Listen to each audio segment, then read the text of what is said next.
লোকসভা নির্বাচনে ভোটের দিন দীপিকা পাড়ুকোনের বেবি পাম্প প্রকাশ্যে আসে।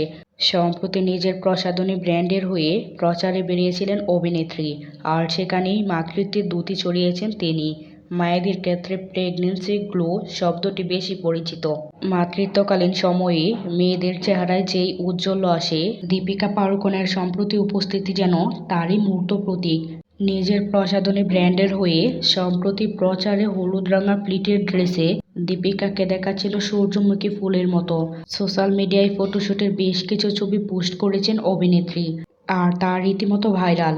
এদিকে স্টোরে গিয়ে লাইভ সেশনে নিজের প্রসাধনী ব্র্যান্ডের নতুন কালেকশন নিয়ে দু চার কথা বলেন দীপিকা। নিজের রূপ রুটিন নিয়েও সেখানে আলোচনা করেন নায়িকা।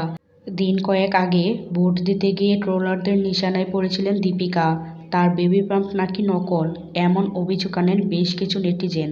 বলিউডের এক জ্যেষ্ঠ সাংবাদিক এর প্রতিবাদে একটি পোস্ট দেন সোশ্যাল মিডিয়ায়। সেই পোস্টে আলিয়া ভাট সহ অনেকে নিজেদের সমর্থন জানান।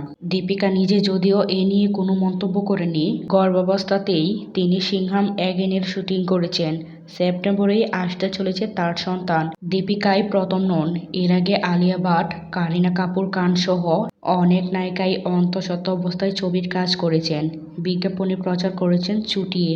সন্তানের জন্ম দিয়ে কাজেও ফিরে এসেছেন তারপরেই। দীপিকাও সেই পথেই হাঁটছেন, তা স্পষ্ট। দর্শক, দীপিকাকে আপনাদের কাছে কেমন লাগে?